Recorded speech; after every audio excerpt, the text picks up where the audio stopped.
इस लेक्चर में हम लेज़र के बारे में सीखने की कोशिश करेंगे। हमारे इस लेक्चर का टॉपिक जो है वो है लेज़र, जो कि एब्रीविएशन है light amplification by stimulated emission of radiation. Stimulated absorption सबसे पहले हम समझने की कोशिश करते हैं। लेज़र को बेहतर अंदाज में समझने के लिए पहले हम स्टिमुलेटेड अब्जॉर्प्शन को समझते हैं। स्टिमुलेट का मतलब होता है तरगीब देना या उकसाना, किसी को किसी काम के लिए उकसाना। अब्जॉर्प्शन का मतलब होता है जज्ब करना,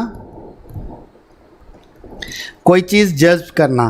तो स्टिमुलेटेड अब्जॉर्प्शन है। तो चूँकि हम ये लेज़र से मुतल्लिक है तो हमें पता है कि हमारे पास जो एटम्स हैं उसका एक न्यूक्लियस होता है और उसके अराउंड इलेक्ट्रॉन्स जो हैं वो रिवॉल्व कर रहे होते हैं फिक्स्ड ऑर्बिट्स के अंदर।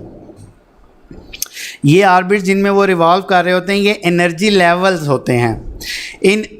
ये सारे एनर्जी लेवल्स जो हैं इनमें से जो अलाउड एनर्जी लेवल हैं जिनके अंदर जो है इलेक्ट्रॉन एग्जिस्ट कर सकता है, इलेक्ट्रॉन सिर्फ उन्हीं के अंदर मौजूद होता है।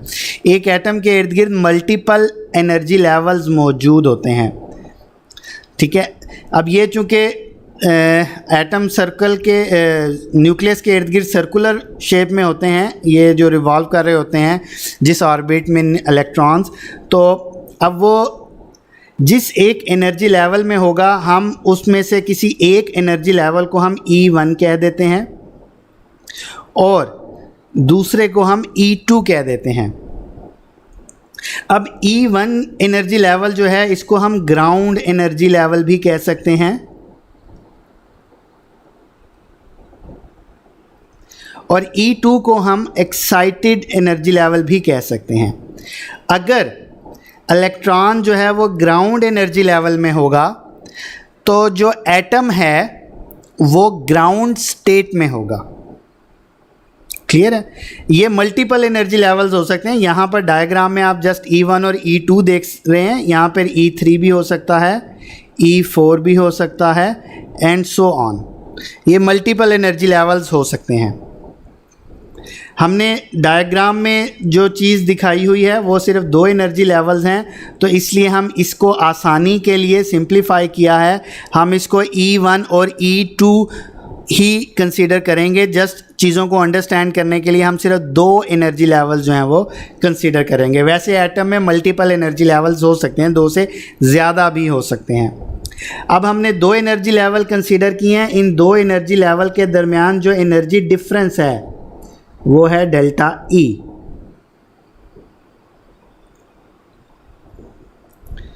क्लियर है? अब अगर इलेक्ट्रॉन जो है वो E1 एनर्जी स्टेट के अंदर है तो एटम जो है वो ग्राउंड एनर्जी स्टेट में है। ग्राउंड स्टेट कह लें आप उसे। एटम जो है वो ग्राउंड स्टेट में है। अगर इलेक्ट्रॉन किसी तरह जंप करके E2 स्टेट में चला जाए, अब E1 तो ग्राउंड एनर्जी थी, अब वो ग्राउंड एनर्जी पे नहीं है तो अब वो E2 में है, तो हम इसको कहेंगे कि अब जो एटम है वो एक्साइटेड स्टेट में है। एटम अब कौन सी स्टेट में है? एटम अब जो है वो एक्साइटेड स्टेट के अंदर मौजूद है। अगर वो इलेक्ट्रॉन E2 में चला जाए, अब इलेक्ट्रॉन E2 में खुद ब खुद नहीं जाएगा। इलेक्ट्रॉन को एनर्जी चाहिए और वो एनर्जी कितनी होगी? वो एनर्जी दोनों एनर्जी लेवल के दरमियान जो गैप है जिसको हम डेल्टा E कह रहे हैं, डेल्टा E के बराबर होनी चाहिए। जैसे ही इलेक्ट्रॉन को डेल्टा E एनर्जी मिलेगी ये जंप करेगा और इस तरह वो E2 एनर्जी लेवल में चला जाएगा और हम कहेंगे एटम जो है वो ग्राउंड स्टेट से एक्साइटेड स्टेट में चला गया है। अब ये एटम कैसे एनर्जी लेगा? ये एटम जो है वो एनर्जी लेगा in the form of photon, यानी ये किसी एनर्जी जो है वो फोटॉन की फॉर्म में आएगी, यानी बाहर से कोई लाइट आएगी, जिसमें उस लाइट का जो एक फोटॉन की एनर्जी होगी वो HF के बराबर होगी, और वो किसके इक्वल होनी चाहिए, E2 माइनस E1 यानी डेल्टा E के इक्वल। यानी जो इनकमिंग फोटॉन जो एटम से आके टकरा रहा है उसकी जो एनर्जी है अगर वो डेल्टा E के इक्वल होगी तो वो क्या करेगी, उस एटम के अंदर जो इलेक्ट्रॉन ग्राउंड एनर्जी लेवल पे था उसको ये एनर्जी मिलेगी और वो अब E2 एनर्जी लेवल पे चला जाएगा, और इस तरीके से एटम जो है वो ग्राउंड स्टेट से एक्साइटेड स्टेट में चला गया, और वो जो है फोटॉन था इसमें ऑब्जॉर्ब हो गया एटम के अंदर। मैं रिपीट कर रहा हूँ, कोई एक फोटॉन आएगा और वो उसकी एनर्जी जो है वो दोनों एनर्जी लेवल के दरमियान डेल्टा E के इक्वल होगी। वो फोटॉन जो है उस एटम में एब्जॉर्ब हो जाएगा और इलेक्ट्रॉन को वो एनर्जी ट्रांसफ़र होगी, और वो इलेक्ट्रॉन उस एनर्जी को लेकर ग्राउंड एनर्जी लेवल से E2 एनर्जी लेवल के ऊपर चला जाएगा।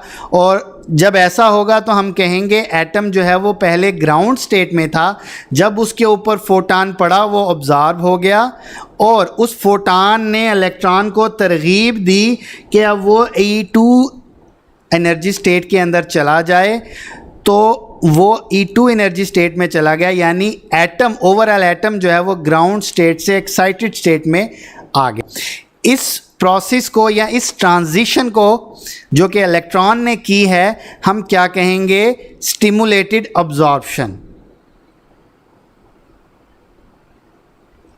अब इलेक्ट्रॉन क्या E1 से E2 में ही जा सकता है? नहीं, इलेक्ट्रॉन E1 से E3 में भी जा सकता है, इलेक्ट्रॉन E1 से E4 में भी जा सकता है, लेकिन E3 में जाने के लिए उसे अब जो डेल्टा E चाहिए होगा वो किसके इक्वल होगा, E3 माइनस E1 के इक्वल होगा। और E4 में जाने के लिए जो उसे डेल्टा E चाहिए होगा वो किसके इक्वल होगा, वो E4 माइनस E1 के इक्वल होगा। यानी अब की बार जो उसे फोटॉन चाहिए वो इस एनर्जी का चाहिए जो कि E4 माइनस E1 के इक्वल है। E3 में जाने के लिए उसे इस एनर्जी का फोटॉन चाहिए और E2 में जाने के लिए उसे इस एनर्जी का फोटॉन चाहिए। अब इनमें से जिस भी एनर्जी का फोटॉन एटम में आएगा वही एनर्जी का फोटॉन इसमें अब्जॉर्ब होगा और वो ट्रांजिशन करेगा, या तो E2 में करेगा या E3 में करेगा या E4 में करेगा। क्लियर है? तो ये हमारे पास था स्टिमुलेटेड अब्जॉर्प्शन। कि स्टिमुलेटेड अब्जॉर्प्शन क्या है? स्टिमुलेटेड अब्जॉर्प्शन में एक इनकमिंग फोटॉन जिसकी एनर्जी जो है एनर्जी लेवल्स के गैप के इक्वल होती है, डेल्टा E के इक्वल होती है, जो कि हमने फिगर में चूंकि दो एनर्जी लेवल लिए हैं तो हम उसे कह सकते हैं ये E2 माइनस E1 के इक्वल है। इसके इक्वल एनर्जी वाला फोटॉन जब एटम से टकराएगा वो जज्ब हो जाएगा और वो जज्ब होने वाला, वो ऑब्जॉर्ब होने वाला फोटॉन जो है वो इलेक्ट्रॉन को उकसाएगा कि वो E1 से E2 में चला जाए और इलेक्ट्रॉन जो है वो E1 से E2 में चला जाएगा। इस प्रोसेस का जो नाम है वो है स्टिमुलेटेड अब्जॉर्प्शन। अब हमने स्टिमुलेटेड अब्जॉर्प्शन को तो अंडरस्टैंड कर लिया, अब हम देखते हैं कि स्टिमुलेटेड एमिशन और स्पॉन्टेनियस एमिशन क्या है। अब कोई भी एटम जो है वो ज़्यादा देर एक्साइटेड स्टेट में नहीं रहता है। एटम एक्साइटेड स्टेट में ज़्यादा टाइम नहीं गुजारता है। एटम की कोशिश होती है कि वो ग्राउंड स्टेट में जाए। ग्राउंड स्टेट में उसके पास मिनिमम एनर्जी स्टेट होती है, तो नेचुरली क्या होता है, कोई भी एटम जो है वो अपनी ग्राउंड स्टेट एनर्जी या मिनिमम एनर्जी स्टेट को अचीव करना चाहता है। तो अगर वो एक्साइटेड स्टेट में है तो उस एटम की कोशिश होगी कि वो ग्राउंड स्टेट में वापस चला जाए। अब कोई भी एटम जो है वो ग्राउंड स्टेट में एक फ़िक्स टाइम के लिए रह सकता है, उसके बाद वो लाजमी तौर पर डिके करता है, यानी ग्राउंड स्टेट पे वापस आता है, और वो टाइम है 10 की ताकत -8 10⁻⁻⁸ सेकंड के लिए वो E2 एनर्जी लेवल में इलेक्ट्रॉन रहेगा और उसके बाद वो इलेक्ट्रॉन दोबारा डिके करके वापस E1 में आ जाएगा। अब ये प्रोसेस खुद ब खुद होगा, यानी कोई एटम एक्साइटेड स्टेट में था, यानी इलेक्ट्रॉन E2 में मौजूद है ऑलरेडी, वो इलेक्ट्रॉन 10 की ताकत -8 सेकेंड टाइम के लिए E2 एनर्जी लेवल में रहेगा और फिर उसके बाद डिके करेगा, यानी आपकी बार ट्रांजिशन क्या करेगा, E2 से वापस E1 में आ जाएगा। अब E2 से जब वापस E1 में आएगा तो E1 की तो एनर्जी कम है, तो वो उतनी एनर्जी डिफरेंस के इक्वल जो एनर्जी है वो रिलीज़ करेगा और वो एक फोटॉन की फॉर्म में उस एटम से निकलेगी। तो ये इमिट करेगा वो फोटॉन, तो हमने इसको एमिशन बोला, यानी एटम से हमें एक फोटॉन मिलेगा तो हम कहेंगे फोटॉन इमिट हो रहा है। इमिट का मतलब होता है, एमिशन का मतलब होता है निकलना, ठीक है। एमिशन का क्या मतलब होता है, निकलना। इमिट करने का मतलब होता है किसी में से कोई चीज़ निकलना। यहाँ से फोटॉन चूँकि इमिट हो रहा है तो एमिशन का मतलब है कि फोटॉन का निकलना, किस में से, एक्साइटेड स्टेट में जब कोई भी एटम होगा तो उसमें से फोटॉन का निकलना। अब ये 10 की ताकत -8 सेकेंड टाइम के बाद हर एटम जो है वो ऑटोमेटिकली डिके करता है, खुद ब खुद करता है, जिसका मतलब होता है स्पॉन्टेनियस। स्पॉन्टेनियस का मतलब क्या है, खुद ब खुद।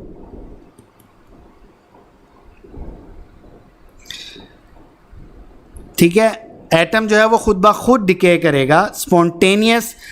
अब ये जो डिके के लिए उसमें से फोटॉन निकलेगा तो हम इसको क्या कहेंगे, स्पॉन्टेनियस एमिशन कहेंगे। क्लियर। सेकंड क्या है, स्पॉन्टेनियस एमिशन। स्पॉन्टेनियस किस प्रोसेस को कहते हैं, जो खुद ब खुद होता है, उसको उकसाने की ज़रूरत नहीं पड़ती है। अब ये प्रोसेस जो खुद ब खुद हो रहा है, ये कोई भी एटम जब एक्साइटेड स्टेट में आता है तो उसकी कोशिश होती है कि वो ग्राउंड स्टेट को अचीव करे। अब अगर उसने ग्राउंड स्टेट को अचीव करना है तो वो खुद ब खुद डिके करेगा, तो वो 10 की ताकत 8 सेकंड मैक्सिमम रहेगा और उसके बाद वो डिके कर जाएगा और वो दोबारा ग्राउंड स्टेट पे एटम वापस आ जाएगा जब इलेक्ट्रॉन की ट्रांजिशन E2 से वापस E1 में होगी और एक फोटॉन एमिट हो जाएगा। ये तो था स्पॉन्टेनियस एमिशन। लेकिन अगर किसी एटम में इलेक्ट्रॉन जो है वो E2 एनर्जी लेवल के अंदर ज़्यादा देर तक स्टे करे तो वो एटम जो है उसके अंदर कुछ मेटा स्टेबल एनर्जी स्टेट्स मौजूद होती हैं। Metastable. अब metastable state, energy state जब किसी एटम के अंदर मौजूद होती हैं तो उसके अंदर जो डिके टाइम होता है वो 10 की पावर -8 से ज़्यादा हो जाता है। अगर किसी तरीके से एटम 10 रेज़ टू पावर -8 से ज़्यादा टाइम के लिए एक्साइटेड स्टेट में रहे तो पीछे से जो आपके पास फोटॉन आ रहा है, हम मेटास्टेबल स्टेट को नेक्स्ट स्लाइड्स में डिस्कस करते हैं। अब स्पॉन्टेनियस एमिशन का तो पता चल गया, जो खुद ब खुद एमिशन होगा। अब स्टिमुलेटेड एमिशन यानी तरगीब देने वाला एमिशन कैसे होता है। स्टिमुलेटेड एमिशन इस तरह होता है कि एक एटम ऑलरेडी एक्साइटेड स्टेट में है, पीछे से एक फोटॉन आया जिसकी एनर्जी E2 - E1 के इक्वल थी। अब वो एक्साइटेड स्टेट में एटम से जाके इंटरेक्शन की उसने। अब उसने क्या किया, उसने एटम को तरगीब दी, उकसाया कि वो इलेक्ट्रॉन को वापस E1 एनर्जी स्टेट में भेज दे। तो एक इनकमिंग फोटॉन और एक फोटॉन जो कि E2 से E1 में ट्रांजिशन की सूरत में आया, तो ये एक 1 फोटॉन और एक ये सेकंड फोटॉन, तो आपके पास 2 फोटॉन हो गए टोटल। तो स्टिमुलेटेड एमिशन स्पॉन्टेनियस एमिशन से कैसे फ़र्क है कि स्टिमुलेटेड एमिशन में हमें 2 फोटॉन मिलेंगे और स्टिमुलेटेड एमिशन में कोई एक एक्सटर्नल फोटॉन पहले एक्साइटेड स्टेट में मौजूद एटम्स से इंटरेक्शन करेगा और उसको तरगीब देगा, उसे स्टिमुलेट करेगा कि वो फोटॉन को रिलीज़ करे। और वो कैसे फोटॉन रिलीज एमिट करेगा, जब उसका इलेक्ट्रॉन E2 से वापस E1 में आ जाएगा। एक इनकमिंग फोटॉन जिसने उकसाया प्लस एक ट्रांजिशन E2 से E1 की ट्रांजिशन की बेस के ऊपर दूसरा आया, तो उसकी बेस के ऊपर 2 फोटॉन जो हैं वो आपको एज ए रिज़ल्ट मिले। क्लियर है? हमारे पास कितने आगे? 2 फोटॉन। तो ऐसे एमिशन को अब भी उस एक्साइटेड एटम में से 2 इमिट फोटॉन ही हो रहे हैं, इमिट हो रहे हैं, तो हम इसको एमिशन बोलेंगे। लेकिन अब ये एमिशन स्पॉन्टेनियस नहीं है, बल्कि ये एमिशन क्या है? स्टिमुलेटेड है। चूँकि ये स्टिमुलेटेड एमिशन है, इस वजह से हम इसको स्टिमुलेटेड एमिशन कहेंगे, स्पॉन्टेनियस एमिशन नहीं कहेंगे।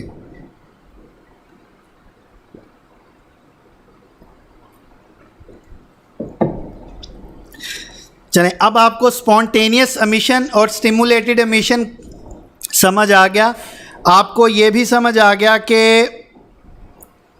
हमारे पास ये दोनों प्रोसेस जो हैं वो कैसे होंगे। तो अब हम देखते हैं कि लेज़र कैसे वर्क करती है। ठीक है, सबसे पहले हम लेज़र को देखते हैं। The primary properties of laser light जो है कि इसकी टेक्नोलॉजिकल एप्लीकेशंस बहुत ज़्यादा हैं। लेज़र लाइट जो होती है इसमें 3 कंडीशंस हैं या 3 प्रॉपर्टीज़ जो हो सकती हैं। मसलन ये लेज़र लाइट कोहेरेंट होती है, यानी इसकी जो लेज़र बीम के अंदर जो लाइट रेज़ होती हैं वो फिक्स्ड फेज़ रिलेशनशिप जो है वो रखती हैं एक दूसरे के साथ। ये मोनोक्रोमैटिक होती है, यानी सिंगल फ्रीक्वेंसी और सिंगल वेवलेंथ की लाइट होती है। अब इसमें जो वेरिएशन होता है वो बहुत नैरो होता है, नैरो रेंज के ऊपर। अगर कोई थोड़ी बहुत वेरिएशन आएगी तो वो बहुत नैरो रेंज के ऊपर आएगी।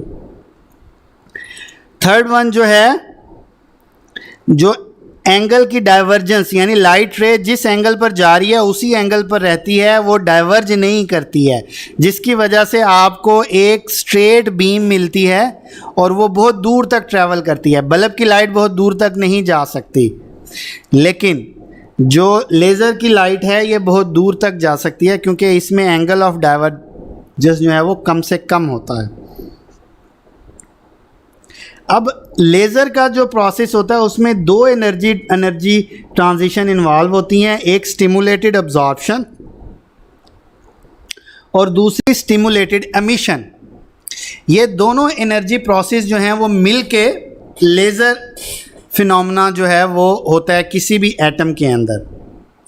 अब ये बात जहन में रखें, जब भी कोई इनकमिंग फोटॉन किसी एक्साइटेड एटम से टकराता है तो वो 2 तरह की पॉसिबिलिटी होती हैं। एक तो वो उसे उकसा सकता है, तरगीब दे सकता है कि वो दोबारा वापस ग्राउंड स्टेट में जाए, और सेकंड है वो ये कर सकता है कि वो पहले से मौजूद जो इलेक्ट्रॉन E1 एनर्जी लेवल के अंदर है, E2 एनर्जी लेवल में जो इलेक्ट्रॉन ऑलरेडी मौजूद है, इसको मज़ीद एनर्जी मिले और ये किसी E3 एनर्जी लेवल में चला जाए। ये भी पॉसिबिलिटी होती है। लेकिन जो लेज़र के लिए स्पेशल मटेरियल होते हैं उनके अंदर ये पॉसिबिलिटी नहीं होती है, यानी और ये भी पॉसिबल है कि वो इस इलेक्ट्रॉन इस एटम से ही बाहर निकल जाए, तो वो एटम जो है वो फिर आयोनाइज हो जाएगा। ठीक है, तो आयोनाइजेशन भी पॉसिबल है, लेकिन जो लेजिंग मटेरियल होते हैं, जो लेज़र बनाने के लिए सूटेबल मटेरियल होते हैं, उनमें हमेशा स्टिमुलेटेड एमिशन ही होता है, उसमें आयोनाइजेशन नहीं होती है, उसके चांसेस बहुत कम होते हैं।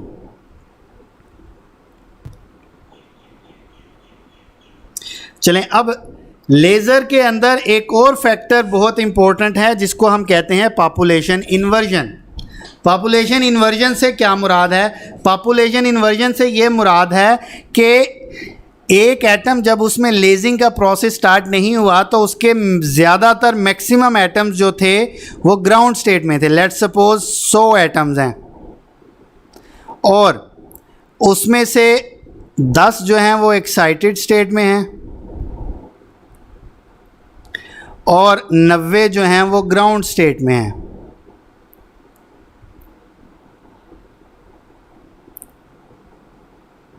ये अभी उसके ऊपर फोटोन जो है ऑब्जॉर्व नहीं हुआ, यानी स्टिमुलेटेड एब्जॉर्प्शन अभी नहीं हुई।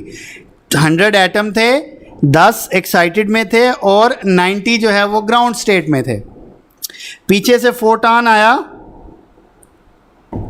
और वो फोटोन ऑब्जॉर्व हुआ, उसने स्टिमुलेटेड एब्जॉर्प्शन की। जब उसमें स्टिमुलेटेड एब्जॉर्प्शन हुई तो अब हम कह सकते हैं कि उसमें 90 एटम्स जो हैं वो एक्साइटेड स्टेट में चले गए और ग्राउंड स्टेट में कितने रह गए? जस्ट 10 रह गए। अब आप देखें, पहले पॉपुलेशन क्या थी एक्साइटेड स्टेट की? 10 और ग्राउंड की कितनी थी? 90। अब फोटोन ऑब्जॉर्व होने के बाद क्या हुआ? एक्साइटेड स्टेट की पॉपुलेशन 90 होगी और ग्राउंड स्टेट की कितनी होगी? 10, यानी इन्वर्स हो गई, उसके रिवर्स हो गई पॉपुलेशन। ठीक है, तो जब पॉपुलेशन रिवर्स हो जाए उसको हम क्या कहते हैं? Population inversion. अब जब पॉपुलेशन इन्वर्जन हो जाएगी स्टिमुलेटेड अब्जॉर्प्शन फिनोमेना के तहत, तो अब जो भी इनकमिंग फोटोन होगा जब वो आएगा तो उसको ज़्यादातर एटम जो हैं वो एक्साइटेड स्टेट में मिलेंगे, यानी उनका जो इलेक्ट्रॉन होगा वो E2 एनर्जी लेवल में मौजूद होगा E1 की बजाय। ठीक है, तो क्या होगा? अब वो स्टिमुलेटेड एमिशन करवाएगा, यानी सबसे पहले क्या है? आपको पॉपुलेशन इन्वर्जन अचीव करनी है। उसके बाद क्या है? अब जो भी जैसी पॉपुलेशन इन्वर्जन अचीव हो जाएगी, अब जो भी इनकमिंग फोटोन होगा वो एक्साइटेड एटम से जब टकराएगा तो उनको उनके अंदर क्या करेगा? स्टिमुलेटेड एमिशन करवाएगा। और जब वो स्टिमुलेटेड एमिशन होगा तो हमें हर एटम 2 फोटोन देगा। ठीक है, तो पॉपुलेशन इन्वर्जन के बाद क्या होगा? पीछे से एक फोटोन आएगा और हमें जवाब में 2 फोटोन मिलेंगे। ठीक है, हमें 1 फोटोन आएगा और उसके बदले में 2 फोटोन मिलेंगे, यानी पॉपुलेशन इन्वर्जन से क्या हो गया? हमारे पास जो हमें रिसीव हो रहे हैं नंबर ऑफ फोटोन वो बढ़ गए हैं। अब चूँकि ये एक ही एटम और एक ही एनर्जी ट्रांजिशन से आ रहे हैं तो ये कोहेरेंट भी होंगे, इनकी फ्रीक्वेंसी भी एक ही होगी और इनकी वेवलेंथ भी एक ही होगी। तो लेज़र के लिए जो कंडीशंस हैं कि लाइट रेज़ को कोहेरेंट होना चाहिए, उनको मोनोक्रोमैटिक होना चाहिए और उनमें स्मॉल एंगल डाइवर्जेंस होनी चाहिए। ये भी हम देखते हैं कि स्मॉल एंगल डाइवर्जेंस कैसे उसमें आएगी। ठीक है, तो इस तरीके से हमारे पास क्या होगा? पहले स्टिमुलेटेड एब्जॉर्प्शन प्रोसेस होगा, फिर पॉपुलेशन इन्वर्जन अचीव होगी। जब पॉपुलेशन इन्वर्जन अचीव हो जाएगी फिर स्टिमुलेटेड इमिशन का प्रोसेस होगा और फिर हमें हर इनकमिंग सिंगल फोटोन के बदले में 2 फोटोन मिलेंगे। अब हमने अगर इन तमाम फोटोन को किसी एक डायरेक्शन में करना है, यानी उनका एंगल ऑफ डाइवर्जेंस जो है वो स्मॉल से स्मॉल हो, तो हम क्या करेंगे? इन एटम्स को कन्फाइन कर देंगे किसी ऐसी स्पेस के अंदर, किसी ऐसे रीजन के अंदर कि ये वहाँ से एटम एस्केप ना करें और इन एटम से निकलने वाले फोटोन भी एस्केप ना करें। तो हम मिरर का यूज़ करेंगे। हम एक मिरर इस साइड पर प्लेस कर देंगे, ये डायग्राम में आप देख सकते हैं, और एक मिरर 2 इधर प्लेस कर देंगे। मिरर 1 जो है इसकी क्या खासियत है कि ये परफेक्टली रिफ्लेक्टर है, ये परफेक्ट रिफ्लेक्शन करता है। मिरर 2 जो है ये पार्शियल रिफ्लेक्टर है, यानी ये पार्शियल जो है उसमें से रिफ्लेक्शन करेगा और बाकी जो है वो रिफ्लेक्शन नहीं होगी। वो ट्रांसमिशन होगी।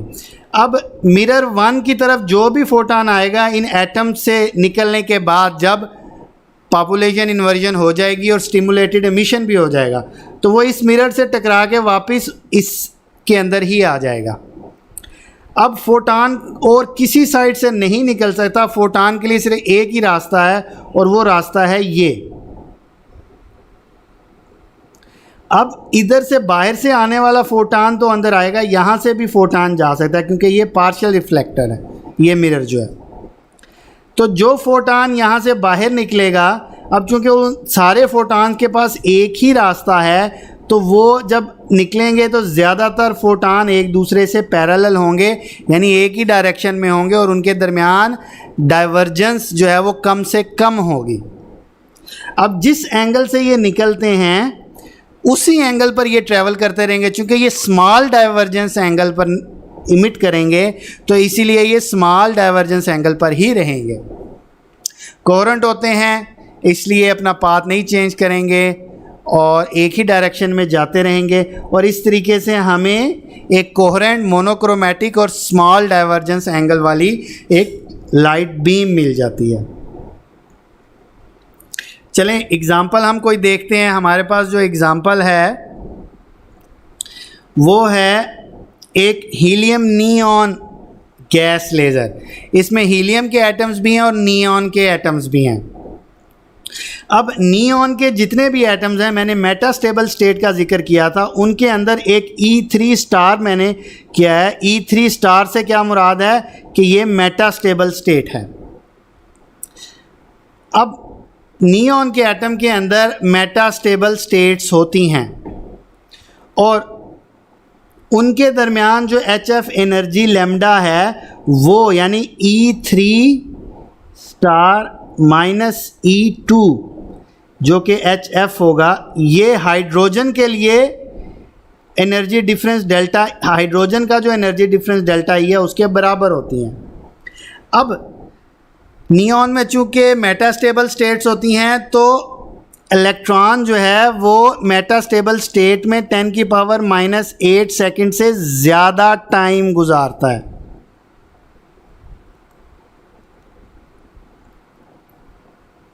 यानी जो टाइम है वो मेटास्टेबल स्टेट में 10⁻⁻8 में गुजारता है। तो इनकमिंग फोटॉन हीलियम को भी और नियॉन को भी एक्साइटेड स्टेट में लेकर जाएगा।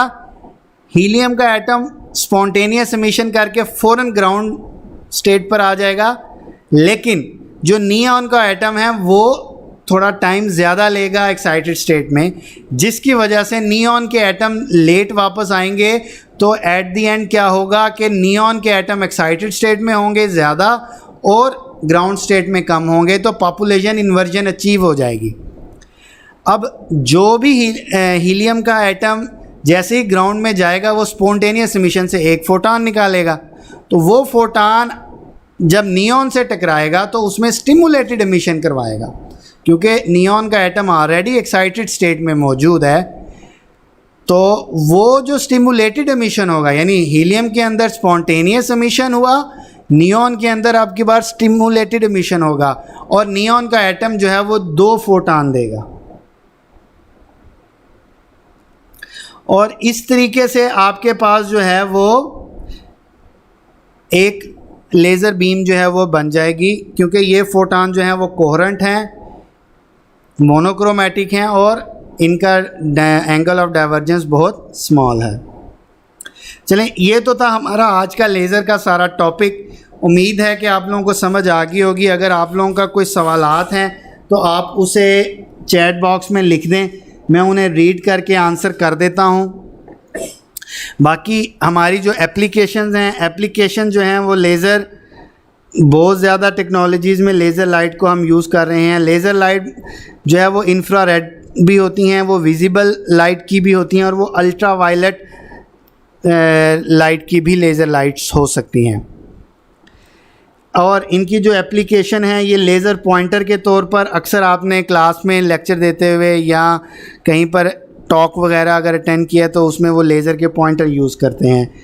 सर्वेइंग करने के लिए, कंस्ट्रक्शन में रेंज फाइंडर, फाइबर ऑप्टिक्स के अंदर आपने फाइबर ऑप्टिक पढ़ी हुई है जिसमें टोटल इंटरनल रिफ्लेक्शन होता है, ये भी आपने अंडरस्टैंड किया हुआ है, आपको पता है कि फाइबर ऑप्टिक्स का फिनोमेना क्या है। उसके अंदर हम लाइट की बजाय लेज़र लाइट, जो विजिबल लाइट की बजाय हम लेज़र लाइट यूज़ करते हैं, वो भी बेसिकली विजिबल ही होती है, लेकिन हम वाइट लाइट की बजाय लेज़र लाइट यूज़ करते हैं।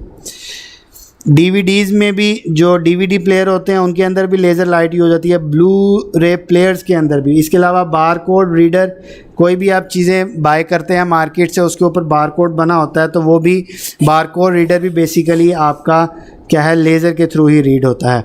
इसके अलावा कार्बन डाइऑक्साइड की ऊपर बेस करती हुई आपकी लेज़र्स होती हैं जो कि वेल्डिंग इंडस्ट्री और कटिंग इंडस्ट्री में यूज़ होती हैं। ये सामने आपको एक पिक्चर जो है उसके अंदर नज़र आ रहा है, ये एक कटिंग प्रोसेस जो है वो फैब्रिक को कट किया जा रहा है लेज़र लाइट की मदद से।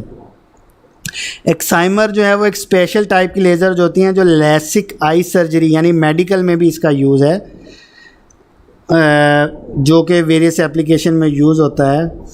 चूँकि ये हाईली मोनोक्रोमेटिक होती है तो और हाईली डायरेक्शनल होती है, क्योंकि इसमें स्मॉल एंगल ऑफ डाइवर्जेंस होता है, तो इसको हम शार्पली फोकस कर सकते हैं और इंटेंस लाइट एनर्जी जो है वहाँ पर फॉल करेगी जहाँ पर हम इसको फोकस करेंगे, जो कि ऑर्डिनरी लाइट से 10 की पावर 12 टाइम्स ज़्यादा होती है। ठीक है ना, जो कि एक टिपिकल फ्लेम जो होता है टार्च का, उससे 10⁻12 टाइम्स ज़्यादा एनर्जी होती है किसी एक लेज़र लाइट की अंदर। इसके अलावा लेज़र लाइट जो है वो रेट्रो रिफ्लेक्शन में भी यूज़ कर सकते हैं हम, और रेट्रो रिफ्लेक्शन के फिनोमेना आप लोगों ने पढ़ा हुआ है। उसके अंदर क्या था कि दो मिरर्स होते हैं जो 90 के एंगल पर होते हैं, और इस तरह एक साइड से लाइट आती है और इधर से इधर रिफ्लेक्ट होती है और उसके बाद पैरेलल वापस चली जाती है जहाँ से लाइट आई थी। ठीक है, तो मून के ऊपर क्या किया गया, एक भेजा गया मून के ऊपर,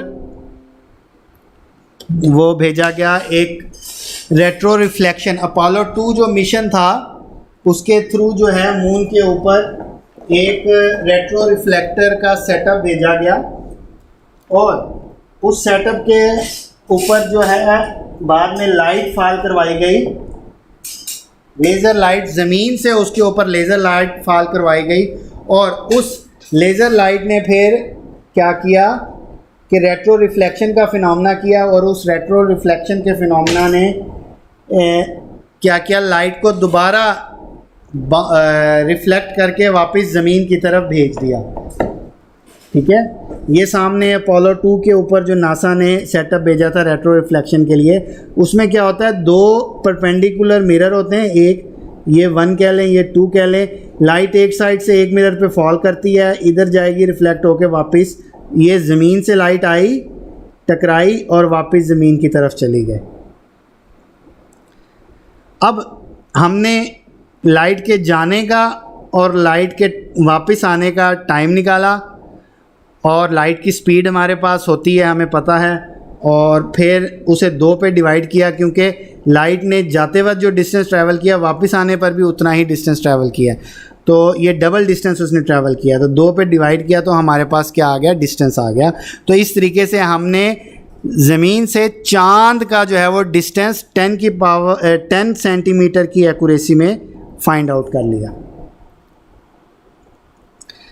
ठीक है, इसके अलावा लेज़र के और भी बेतहाशा यूजेस हैं, और वो यूजेस क्या हैं, बायोलॉजिकल टिश्यूज़ में अब्जॉर्प्शन के लिए हम यूज़ कर सकते हैं, मेडिकल एप्लीकेशन भी हो सकती हैं। एक ग्लूकोमा और डायबिटीज़ में हम इसे यूज़ कर सकते हैं। ग्लूकोमा जो है जिसमें आँख के अंदर जो है वो फ्लूइड जमा हो जाता है, ये एक ऐसी कंडीशन है, हम उसमें जो है उसको डिस्ट्रक्ट करके ऑप्टिक नर्व को उसमें से थोड़ा प्रेशर को लूज़ करते हैं, और उसके लिए वो सुराख करने के लिए या उसको डिस्ट्रक्शन के लिए ऑप्टिक नर्व की उसमें प्रेशर को लूज़ करने के लिए, ठीक है, जो होल हम बनाएंगे, ठीक है, बर्न करके, उसके लिए हम बर्न करने के लिए लेज़र लाइट यूज़ करते हैं। ठीक है, न्यू वेस्कुलराइजेशन जो होती है, वीक ब्लड वेसल की प्रोलिफरेशन जिसमें से ब्लड लीक होता है, ये जब रेटिना में होता है तो विज़न आपका ख़राब हो सकता है, डायबिटिक हो सकता है, और फाइनली जो है ये आपका विज़न डिस्ट्रॉय भी हो सकता है। और इसको हम ग्रीन लाइट, लेज़र लाइट को, जो कि आर्गन आइन लेज़र से प्रोड्यूस होती है, क्लियर आई लेंस और आई फ्लूइड को और रेटिना के एजिस के ऊपर फोकस करता है, और इस तरीके से हम जो है उसको जो है ठीक कर सकते हैं इस बीमारी को भी। लेज़र जो है वो सर्जरी में भी यूज़ होती है, ठीक है ना। रेडिएशन जो है वो टिश्यूज़ को कट करने के लिए, ब्लड की जो जमा हुआ होता है किसी जगह पे उसको तोड़ने के लिए भी यूज़ होता है, क्योंकि ट्यूमर्स को किल करने के लिए भी, कैंसरस ट्यूमर सेल्स जो होते हैं उनको किल करने के लिए भी यूज़ हो सकता है। एंडोस्कोपी जो होती है, हम एक ऑप्टिकल फाइबर होता है, उसकी एंड पर एक कैमरा अटैच करते हैं और वो बॉडी के अंदर इंसर्ट करते हैं, और उसके बाद अगर कोई इंटरनल आर्गन जो है अंदर की तरफ से अगर ज़ख्मी हुआ है तो हम उसके ज़ख्मों को चेक देखते हैं। तो एंडोस्कोपी जो होती है उसके लिए हम ऑप्टिकल फ़ाइबर यूज़ करते हैं, तो ऑप्टिकल फ़ाइबर में हम लेज़र लाइट यूज़ करते हैं। इसके अलावा और बहुत सारी जो हैं वो मेडिकल में यूजेस हैं। इसके अलावा हम एटम्स को ट्रैप भी कर सकते हैं लेज़र लाइट को यूज़ करते हुए। तो ये एक सेटअप डायग्राम में दिखाया गया है। इसके अंदर आपके पास 6 लेज़र हैं।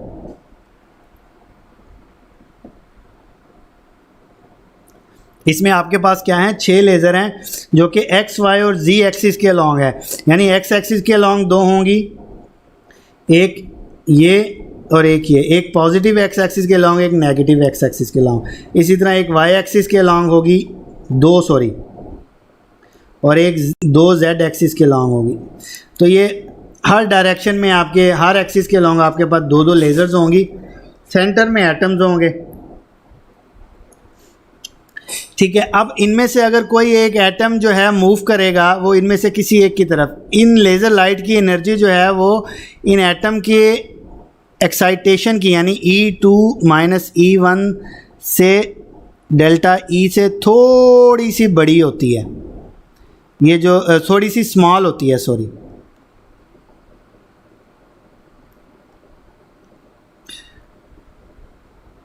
ठीक है।